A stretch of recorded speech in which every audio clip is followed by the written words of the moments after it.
Por isso está a gravar, por isso vou começar então a partilhar o ecrã. Por isso a aula de hoje vai ser sobre a continuação da aula anterior, nomeadamente na parte de ordenação de listas, ordenação de arrays. Okay? Por isso, nós na última aula vimos dois métodos de ordenação, por isso o insert sort e o bubble sort, que tinham complexidade quadrática. Okay? Nós hoje vamos ver algoritmos de otimização, de ordenação, que são bastante mais eficientes. Okay? E no fim vamos ver alguma coisa sobre gráficos, embora isto não seja uma parte muito importante. Ok, por isso a ideia é que o insert sort e o bubble sort, que temos na aula anterior, estão ok para pequenas listas, ok? Porque a sua complexidade é O e N ao quadrado. No entanto, se as listas forem maiores, os algoritmos devem ser melhores. Okay? E, por conseguinte, uma estratégia útil para obter melhores algoritmos é dividir o problema em bocados, okay? Resolver os bocados isoladamente e depois juntar a resolução dos problemas. Okay? Bom, esse é um método, são métodos chamados de divide and conquer, por isso divisão para conquistar. Vocês têm aqui um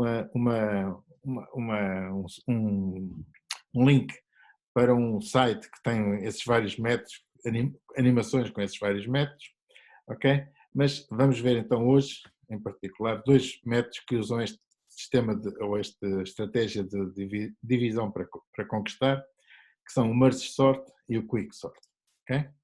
Já agora, qual é a complexidade qual é o ganho que se espera nesta complexidade?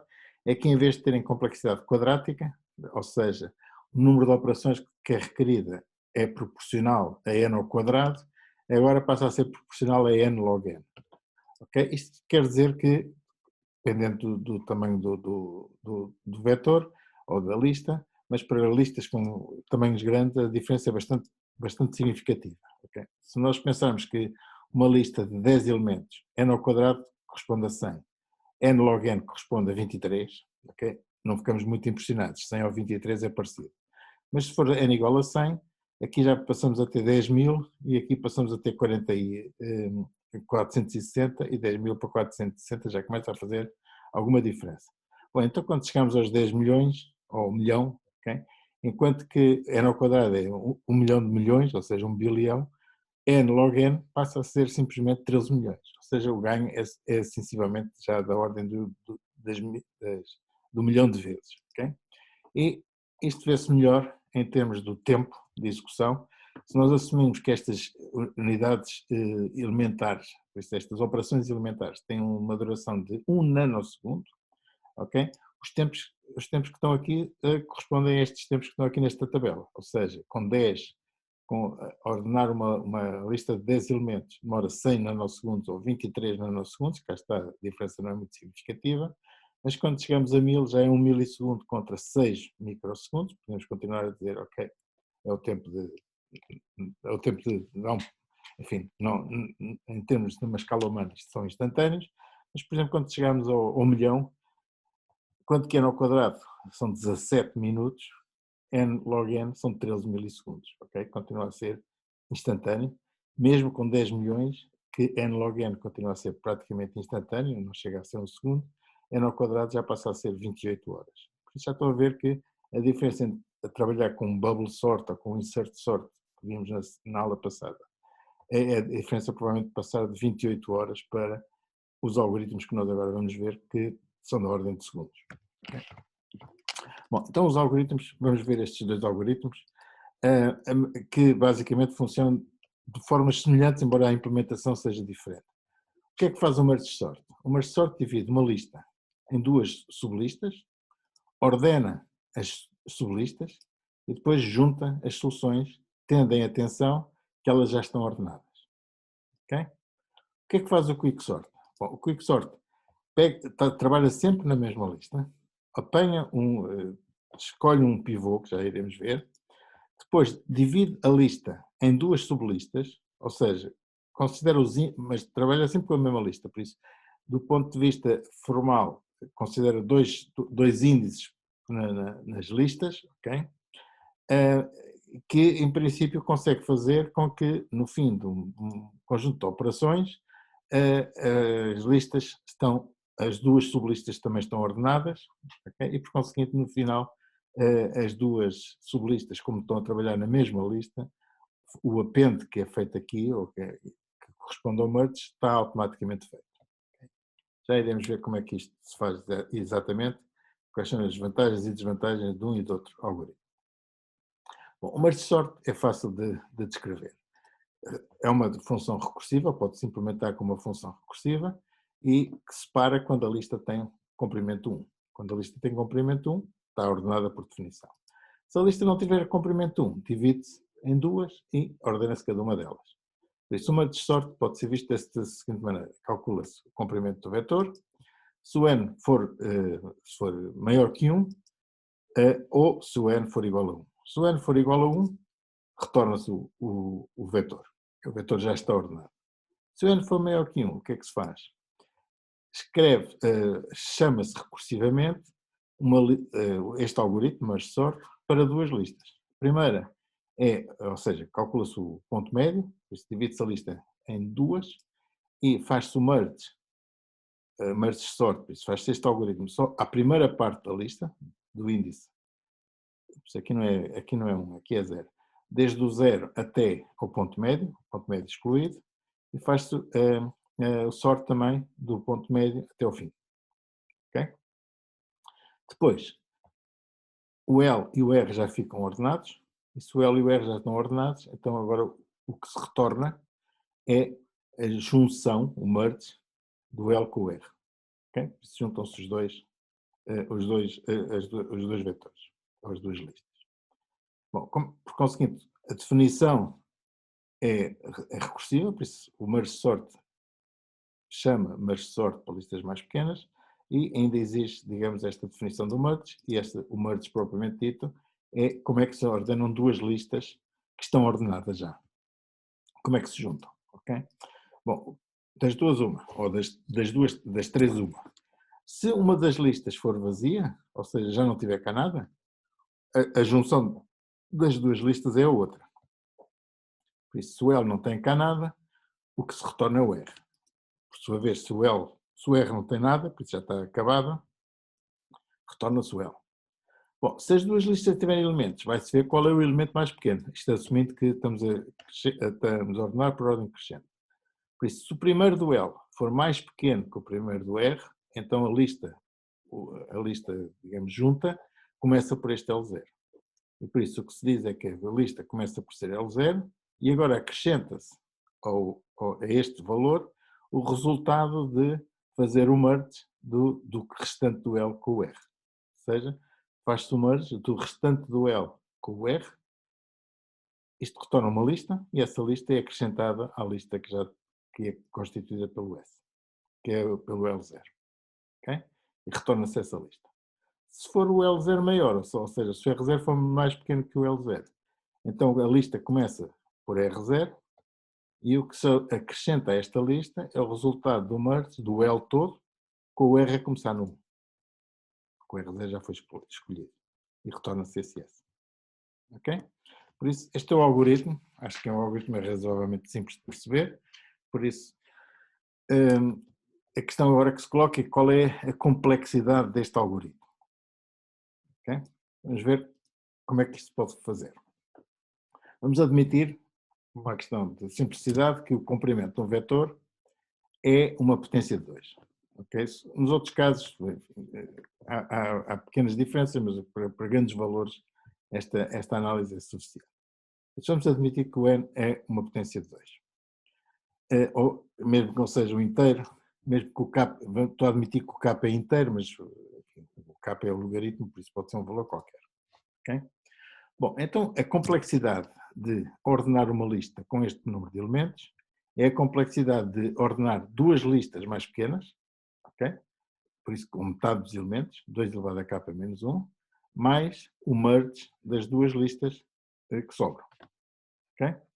Por isso, este merge, o merge final, como vimos há bocado, nós temos que olhar para o L0 e para o R0 e vamos acrescentando à lista ou o L0 ou o R0, por isso, em última análise, vamos ter que olhar para todos os valores da lista L e da lista R, por isso todos os valores da lista total, e colocá-los no lugar. Okay? E por isso, essa operação tem tantas, o merge tem tantas operações quanto o número de elementos da lista, que é 2 elevado a k. E por conseguinte, nós podemos dizer que a complexidade de ordenar uma lista com 2 elevado a k elementos é a complexidade duas vezes a complexidade de ordenar uma lista com metade dos elementos, por isso a parte esquerda e a parte direita, mais o merge final que tem essas duas k operações. Bom, como é que se vê isto? Bom, podemos fazer isto recursivamente, dizer assim, ok, mas ordenar uma lista com 2 elevado a k menos 1 elementos é a mesma coisa que, usando aqui a mesma notação, será duas vezes ordenar uma lista com k menos 2 elementos mais 2 elevado a k menos 1, ok? Ou seja, em vez de usar aqui o k, ponho k menos 1 e obtenho esta fórmula com k menos 1 que coloco aqui. E se fizer isto, e por conseguinte dá este valor, simplificado. Se eu fizer isto m vezes, ok? Fiz isto duas vezes, mas se eu fizer isto m vezes, o que acontece é que eu vou ter aqui uma potência 2 elevado a m, aqui vou ter k menos m, porque vou sempre diminuindo, e aqui vou ter m, em vez de 2. Okay? Podem confirmar isso se fizerem m vezes. E por conseguinte, esta é a fórmula que nós temos da complexidade. Bom, o que é que sabemos mais? Bom, o que sabemos mais é que a complexidade de uma fórmula com um elemento, ou seja, quando o k for igual a m, a complexidade dessa fórmula é 1. Só tem um elemento, por isso a complexidade é só olhar para o elemento e retorná-lo. E por conseguinte, se nós fizermos o m igual ao k, okay, o que nós obtemos é c elevado a k, sabemos que 2 elevado a k menos k é a complexidade de 1, e por conseguinte, c elevado a 2k vai ser duas vezes, como m é igual a k, 2 elevado a k, vezes c elevado a 2k menos k, mais k vezes 2 elevado a k, este será 1, por conseguinte, no total fica 2k vezes k mais 1, ou seja, aproximadamente k vezes 2 elevado a k. Bom, o que é que isto quer dizer? Quer dizer que, como nós sabemos que o número de elementos é 2 elevado a k, k acaba por ser o logaritmo de n, e por conseguinte a complexidade acaba por ser n, que é 2 elevado a k, vezes k, que é logaritmo de n. Ok? Espero que enfim, pode ter sido muito rápido, mas dá para entender a forma de calcular esta complexidade. Okay? Podem ver isso com calma depois nos slides, mas enfim, podem confirmar que a complexidade é mesmo desta ordem de grandeza. Ok. Isto em relação ao merge sort. Por isso, o que o merge sort faz é pega numa lista, divide em duas, trata as duas listas separadamente, ordena-as separadamente, e depois junta-as, alternando os valores de uma e de outra à medida que os vai comparando. Okay? Bom, o quicksort é um pouco mais complexo, okay, de descrever, mas a ideia é a vantagem do quicksort em relação ao merge sort é que estamos sempre a trabalhar na mesma lista. Não vamos criar novas listas, estamos sempre a trabalhar na mesma lista, e agora o que nós fazemos é que ok, isto em relação ao merge, não vale a pena. O que nós vamos fazer é considerar apenas índices nessa lista. Okay? A lista é sempre a mesma e vamos trabalhar com índices sobre essa lista. O que é que fazemos primeiro? Descobrimos um pivô, escolhemos um pivô. Normalmente olhamos para a posição média da lista, o índice médio, e dizemos que o pivô é o valor que estiver nessa posição. E agora o que fazemos é assim, começamos com a lista I, com o índice I, começando no princípio, isto é 0, começando no princípio, ok? E vamos olhando para estes valores, até descobrirmos um número, isto admitindo que tudo são números, até admitindo um número que é maior que o pivô. Ok? Nessa altura paramos. Fazemos a mesma coisa por cima. Olhamos para o último elemento e vamos descendo o pivô, vamos diminuindo o índice até descobrirmos um valor que seja mais pequeno do que o pivô. Bom, nessa altura nós sabemos que temos um pivô no meio, temos um valor mais pequeno, maior do lado esquerdo e mais pequeno do lado direito. Bom, esses valores estão claramente trocados, okay? Porque à esquerda deviam estar valores mais pequenos, à direita deviam estar valores maiores, como estão ao contrário, o que a gente faz por isso simplesmente é trocá-los. Okay? E continua o processo até atingirmos o pivô. Okay? Bom, vamos ver então uma animação. Ok? Parece que está aqui descrita a situação, mas vamos ver com uma animação que é mais fácil. Okay? Vamos assumir então que temos um algoritmo, uma lista que tem vários valores, que não estão ordenados, e nós decidimos que o primeiro, este é o índice, está tudo feito com índice igual a 1, mas em Python o índice inicial é o índice igual a 0. Okay? Mas vejam essa diferença. Por isso começamos com um índice mais baixo, com um índice maior, ok? E agora o que olhamos é para estes valores e atiramos, digamos, ou escolhemos o pivô como sendo o valor que está no meio da lista. Okay? Por isso, neste caso, o valor é 6.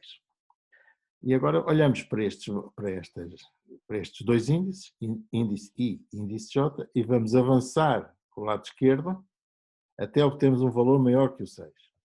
Okay? E paramos aqui no 7. O 7 já é maior que o 6. Agora fazemos a mesma coisa do lado direito, até obtermos um valor mais pequeno que o 6. Paramos logo no primeiro, que é menor que 6. E nesta altura do campeonato, o que verificamos é que o pivô está à esquerda do número que é maior, que não devia estar, porque este número devia estar do outro lado, e está à esquerda do número que é menor, que também não devia estar, porque este número devia estar deste lado. Bom, como é que se corrige isso? Trocando o 5 com o 7. Okay? Troca-se o 5 com o 7, faz-se o swap e continua-se. Okay?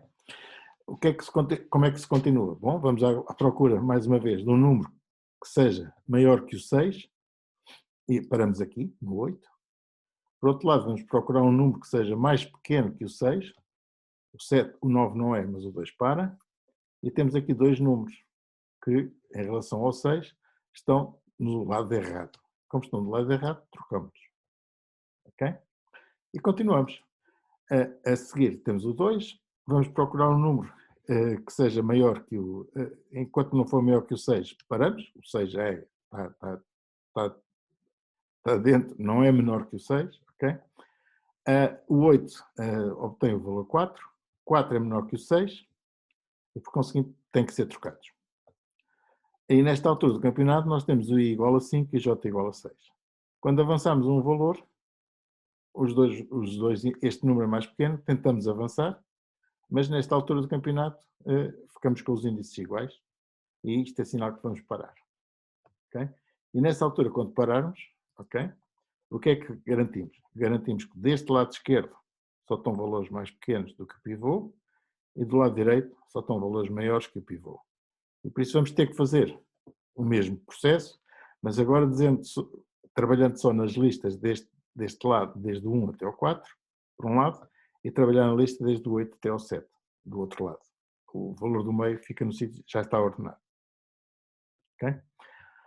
Bom, vocês podem dizer, tive sorte. Bom, eventualmente nós podemos ter azar, se quiserem, e escolher um valor intermédio, um pivô, que está muito para um dos lados, ok?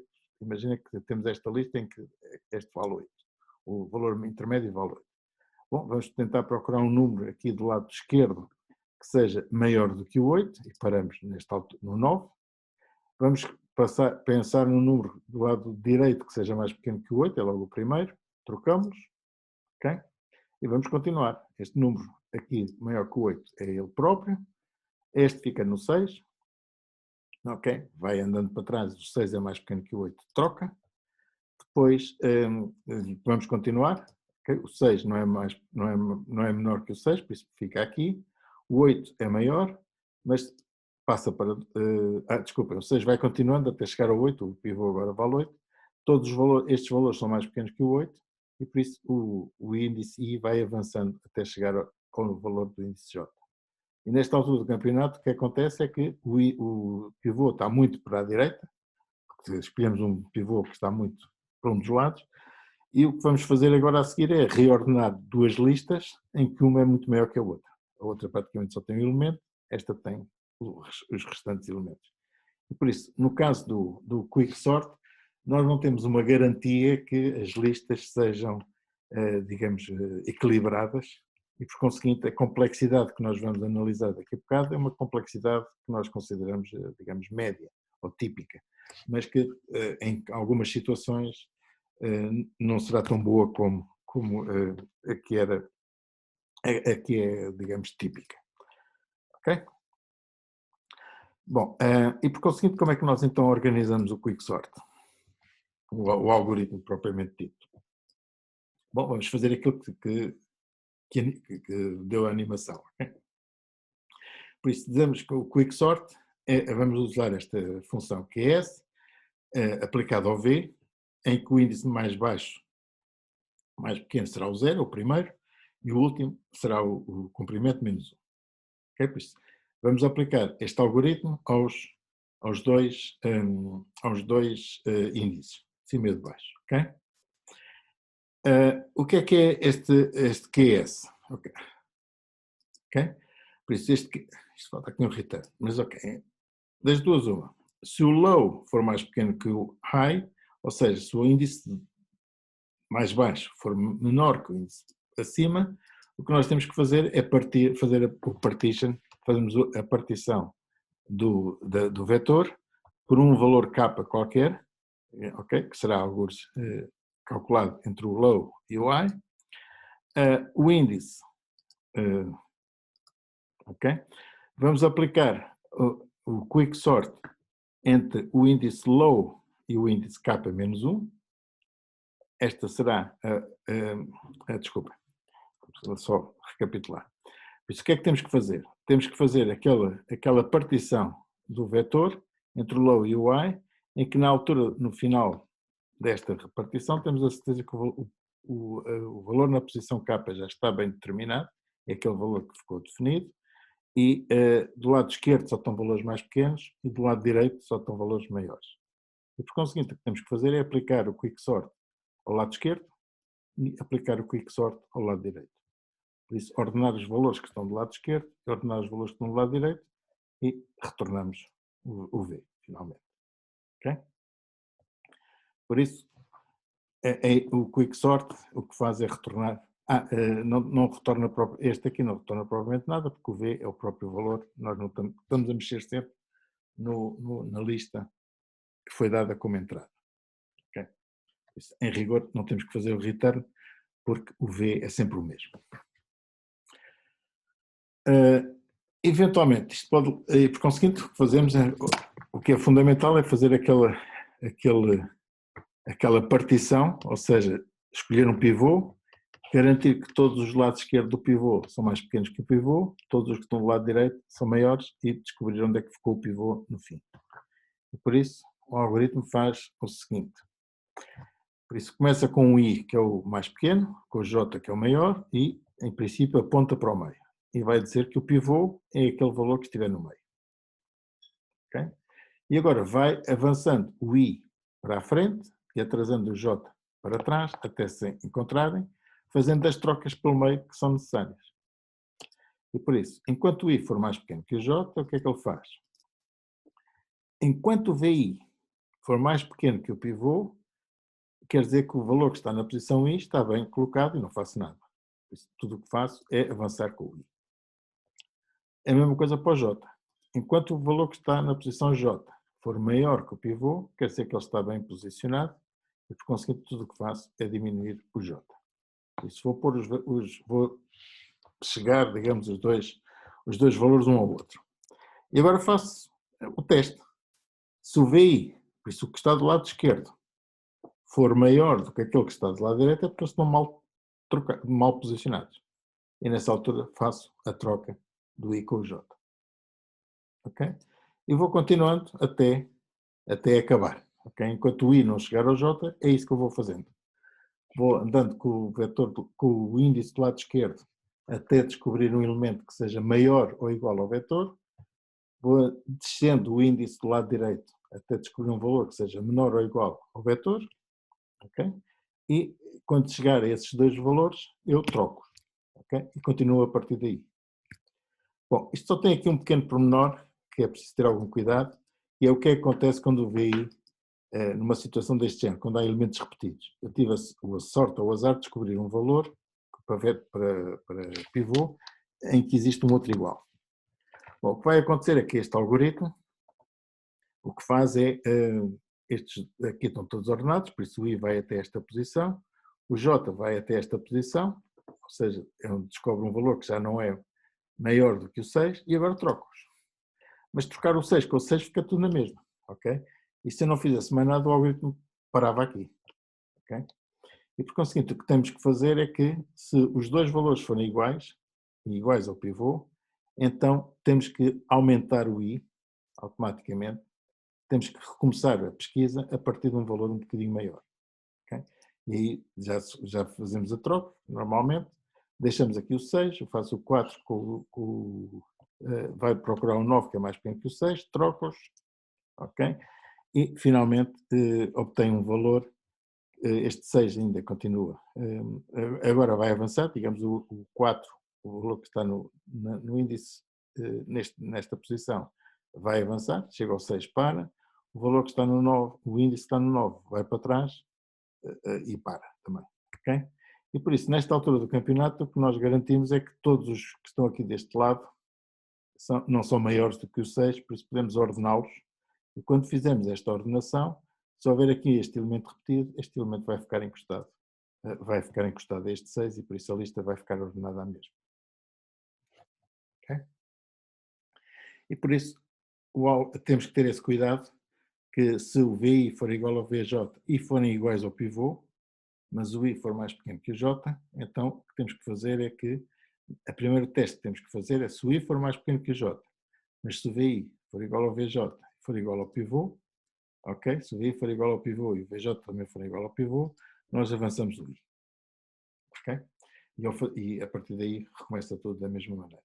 Isto para garantir que não ficamos parados quando temos dois elementos iguais ao pivô em dois sítios diferentes da lista. Ok? E por isso, fazer o swap, esse já não tem nada que saber, fazer o swap é alterar o valor do VI com o VJ, por isso faz-se o standard, que é guarda-se o VI numa posição auxiliar, coloca-se o VJ na posição do VI e depois na posição do VJ vai-se buscar o valor do VI que foi guardado na posição auxiliar. E por isso o algoritmo fica completamente descrito e podemos ver qual é a complexidade deste problema. Okay? E vamos ver a complexidade deste problema, assumindo, cá está, que uma condição favorável, okay, deste algoritmo, em que o vetor, quando partimos o pivô, esse pivô está mais ou menos equilibrado, ou seja,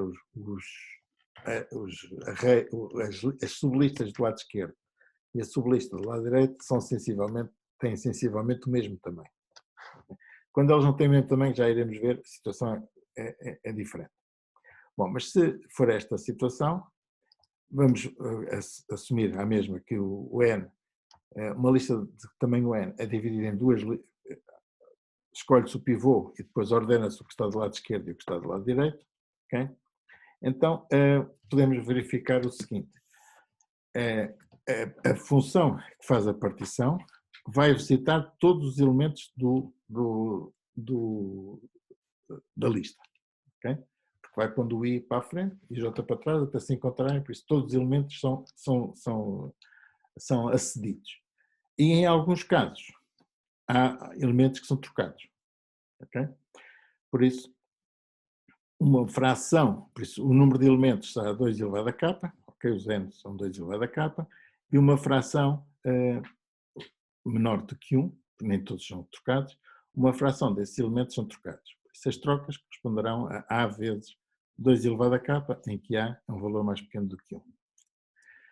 Isto quer dizer que a complexidade de fazer estas operações será duas vezes por isso, a ordenação através do quicksort, será duas vezes a ordenação por isso, de duas listas que têm metade do tamanho, mais o percurso da primeira lista, okay? Em que o percurso por si são 2 elevado a k acessos, acede todos os elementos, e uma fração deles, A vezes 2 elevado a k, será o número de vezes que há troca. Okay?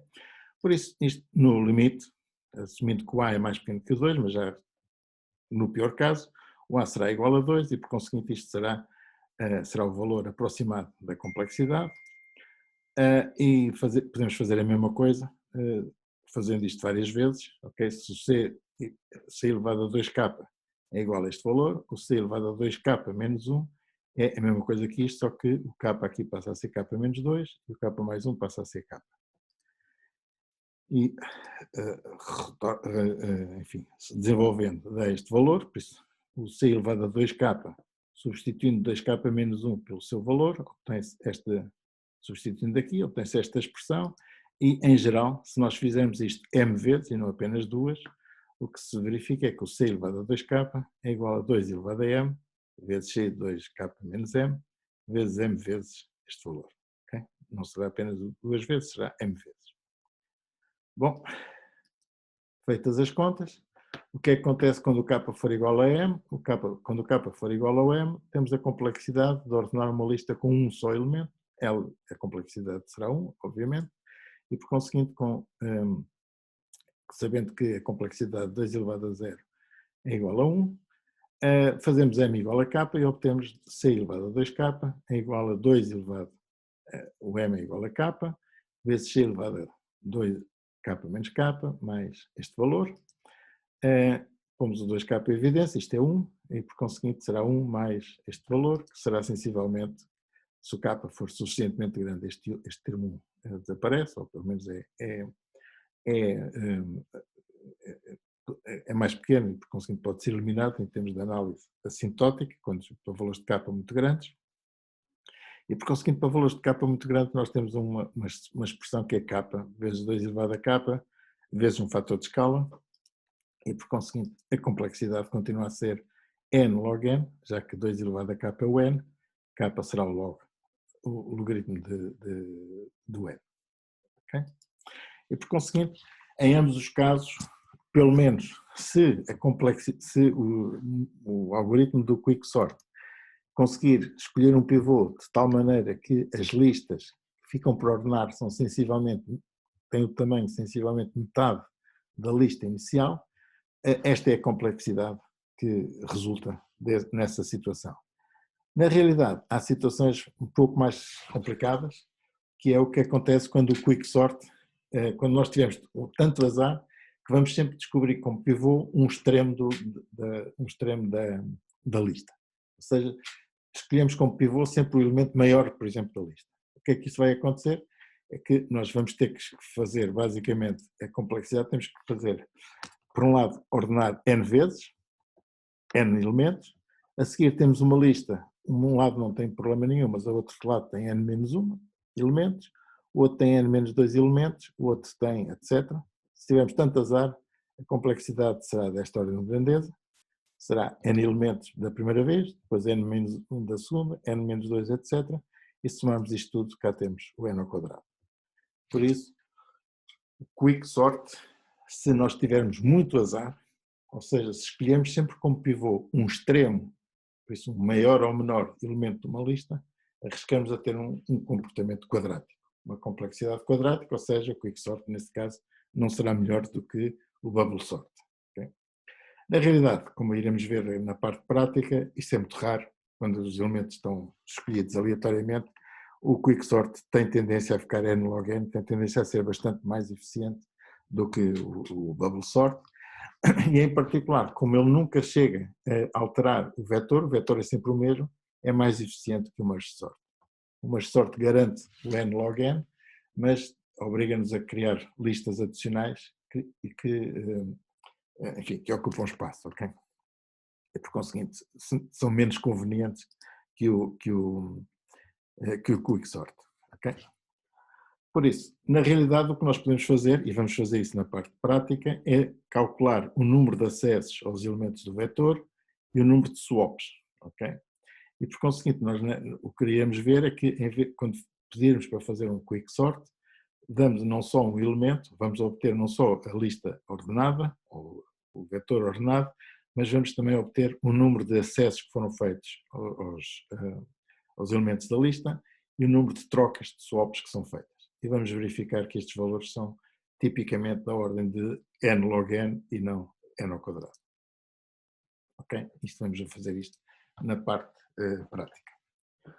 Bom, temos algum tempo só para rapidamente explicar como é que se fazem gráficos em Python, depois podemos fazer exercícios sobre isso, mas tipicamente, antes dos gráficos, está claro, enfim. Bem, nós depois na aula prática, por isso que vem a seguir, nós fazemos os exercícios para olhar melhor para os algoritmos. Mas aqui só para, digamos, ficarem com uma ideia, como é que se fazem gráficos em Python?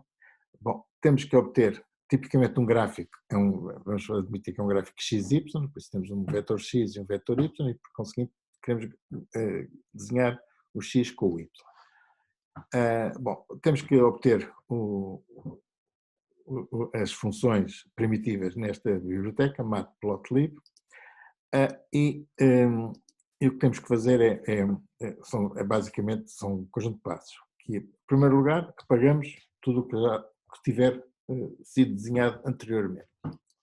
Depois, obtemos um vetor x com as coordenadas dos x. Eventualmente, por isso, um vetor y com as coordenadas dos y, e eventualmente com mais do que uma. E depois usamos a função plot, em que dizemos qual é o vetor x, quais são os vetores y e um argumento de formatação, que já iremos ver como é que é.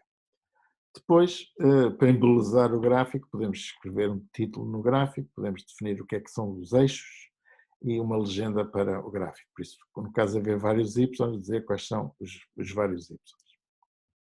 E mostrar o gráfico. Ok? O que é que podemos formatar?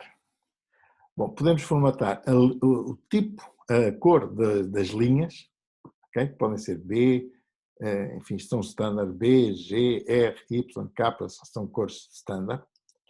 Podemos definir os marcadores, como é que os definimos? Ou, por exemplo, ou fazemos uma linha aponteada, com um ponto, ou definimos uma linha com bolas, com círculos, ou com sinais de mais, ou com sinais de vezes, ou com estrelas, ou inclusive e os estilos, ok? Os estilos, pomos a linha cheio, a linha tracejado, um é traço ponto e o outro é ponteado, ok? Por isso são os estilos clássicos. Por isso nós podemos dizer que queremos uma linha verde que tem os pontos X assinalados com sinais mais e que estão ligados por traço ponto.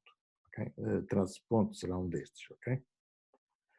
Ou então podemos dizer que queremos uma linha amarela com pontos, ou podemos não pôr nada, apenas uma linha amarela sólida, okay? Sem nenhum marcador para os pontos individuais.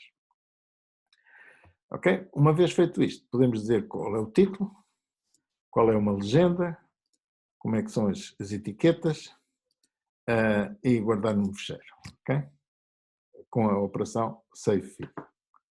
Vamos ver aqui um exemplo como é que isto pode ser usado.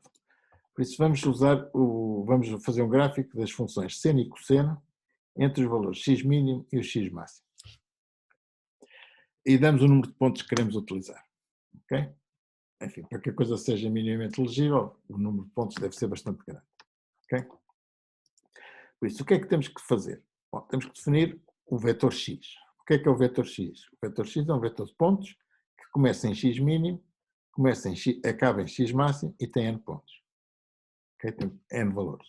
Por conseguinte, o que fazemos é calcular o valor que existe entre dois pontos consecutivos, que será a diferença a dividir por n, ou por np, aliás, isto aqui é np, e dizemos simplesmente que o x é o x mínimo mais I vezes o delta.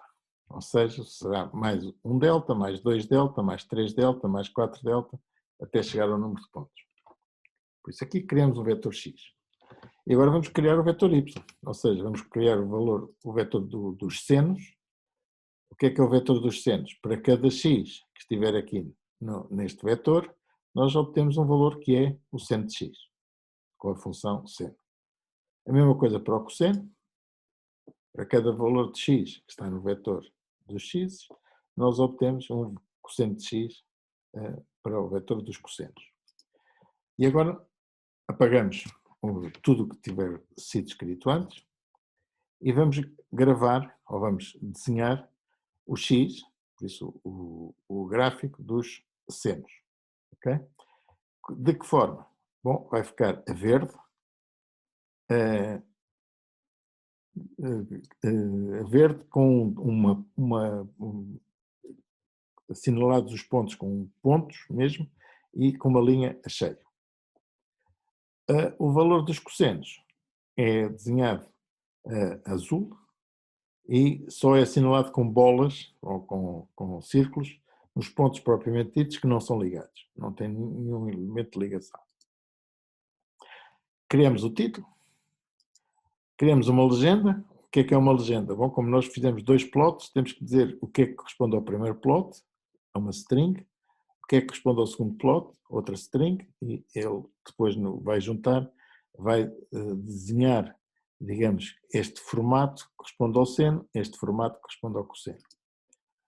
O que é que escrevemos no eixo do x? Vamos dizer os valores de x, os valores de y, e guardamos a figura. E eventualmente mostramos.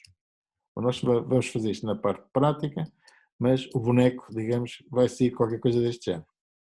Okay? Se executarmos estas instruções, vai-nos aparecer o eixo, os senos, a verde, com uma linha traço-ponto, aliás, que é esta, que é o seno, a começar desde 0 até 2π, isto foi o limite que eu dei.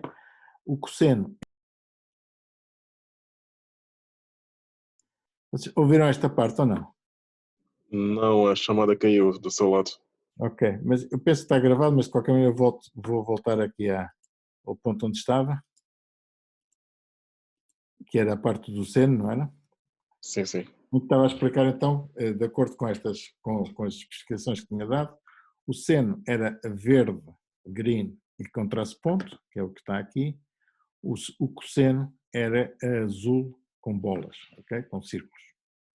E por conseguinte, dizia também que o título do vetor, o título do gráfico é Trigonometric Functions, está aqui. As etiquetas do XY é o X values e Y values, podia ser um pouco mais significativo.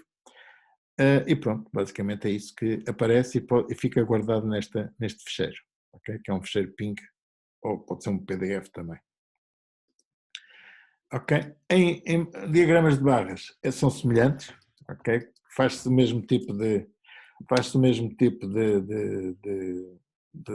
tarefas, por conseguinte, há um vetor X com a legenda de cada uma das barras, há um vetor Y com os valores de cada barra, e faz-se um código um gráfico de barras com o PLT bar, okay? Em que se pode especificar a cor da barra, um título, umas etiquetas para o XY e uma legenda, ok? Isto é um bocado standard, ok?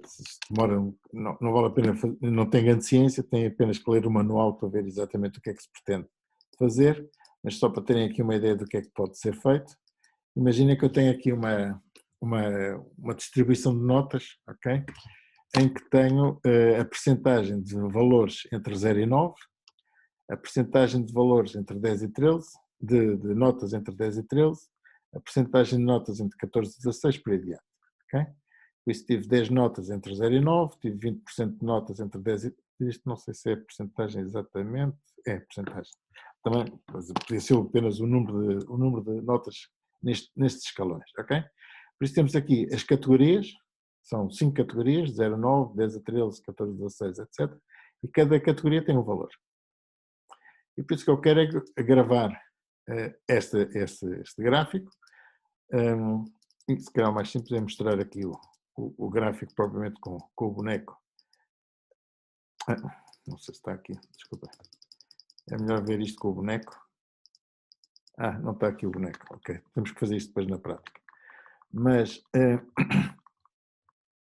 o que é que vai acontecer? Vai haver um gráfico de barras em que tem os estudantes average grades, por isso qual é a média quais são as médias, digamos, das notas dos alunos. A legenda é os graus em percentagem, por isso estes valores 10, 20, 15, 35 e 5 correspondem a percentagens. O label é os grade ranges, em que 0 a 9 são os ranges das várias notas. O Y corresponde à percentagem do total, isto são as percentagens das notas totais. Depois a figura fica guardada. Okay? Eu não tenho aqui, mas depois na parte de prática vamos fazer isto e podemos ver a mesma coisa quando são várias categorias. Eu vejo isso na parte prática é mais interessante, ok? Vocês ficam com os acetatos para ver qual é a referência, mas explicar isto é uma chatice, porque isto basicamente é ir ver o manual, ok? E é mais simples ver isto com a figura lá colocada. Finalmente, podem fazer também imagens, ok? As imagens, a situação é um bocado diferente, em que vocês têm que definir uma paleta de cores, ok? Essa paleta de cores diz que corresponde a ter um vetor, ou aliás uma matriz, que tem tantas linhas quantas o número de cores que vocês querem desenhar, e as colunas são 3 colunas, correspondente aos valores RGB, por isso de vermelho, verde e azul, da cor correspondente. Okay? Todos no valor de 0 a 1. Depois criamos um objeto, okay, que corresponde, digamos, ao mapa de cores. Usando esta biblioteca. Depois vamos definir uma matriz que é a nossa imagem. Okay? Por isso vamos definir uma imagem retangular com uma grelha.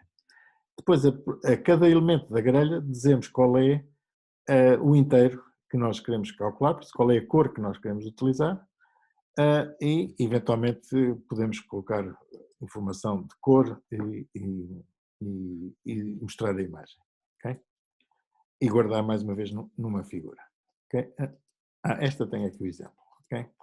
Por isso, suponhamos que nós temos esta lista, esta imagem, queremos guardar a meia imagem, apagamos tudo o que tínhamos lá, e dizemos assim, as nossas cores são estas. Ou seja, a primeira cor, isto é verde RGB, isto aqui não está bem, não está... exato, isto é RGB, por isso RG, a primeira cor é a cor G, por isso é a cor verde. RGB, esta será tudo vermelho, por isso é o vermelho. E esta tem o R e o G, por isso tem o vermelho e o verde, que corresponde ao amarelo. Okay? A nossa imagem vai ter uma matriz com esta forma, por isso são 4 linhas, isto é a continuação, são 4 linhas, cada linha tem 5 colunas. O primeiro quadradinho vai ter a cor 0, ou seja, a cor vermelha, verde, aliás. O segundo quadradinho continua a ser verde, o terceiro quadradinho passa a ser vermelho, etc. Isto na primeira linha. Na segunda linha, o primeiro é verde, os dois seguintes são 0, 1, 2, são amarelos, os outros dois últimos são vermelhos e, enfim, se fizerem as contas, okay, que obtêm exatamente a bandeira portuguesa, enfim, estilizada, em que temos aqui os tais quadradinhos, a nossa grelha de 4 linhas por 5 colunas, por isso temos aqui estas 4 linhas por 5 colunas, os zeros da imagem correspondem ao verde, okay? A primeira cor do nosso dicionário, os uns correspondem à segunda cor do nosso dicionário, que tem a componente em vermelho completa e não tem mais nenhuma componente, por isso a segunda cor é vermelho, e a terceira é a componente que tem o verde e o vermelho, e se olharem para a paleta de cores, o verde e o vermelho juntos dão amarelo. E por conseguinte, fazer gráficos, hoje não vamos insistir muito nos gráficos, mas depois podemos ver isso com mais calma, mas basicamente corresponde a definir, no caso dos gráficos, os valores de x, y, fazer o seu desenho com uma instrução de formatação. Quando queremos fazer uma imagem, definimos um retângulo, uma grelha numa imagem e dizemos que cada elemento da grelha qual é a cor que deve ter. Definimos uma paleta de cores e depois simplesmente associamos a cada elemento da grelha a cor respectiva. E mandamos fazer a imagem com este comando IMShow. Bom, acho que podemos ficar aqui agora na parte teórica, ok? Eu agora vou fazer um intervalo que vai de 15 minutos e daqui a 15, 20 minutos a gente encontra-se para fazer a parte prática desta aula, ok? Ok, ok. Há alguma questão que queiram colocar já ou guardamos as questões para a parte prática? Na prática vamos. Ok, então a parte prática vai ser sobre o Quick Sort e sobre o Merge Sort e vamos ver isso com mais cuidado, tá bom? Ok, até já então, vou gravar isto só.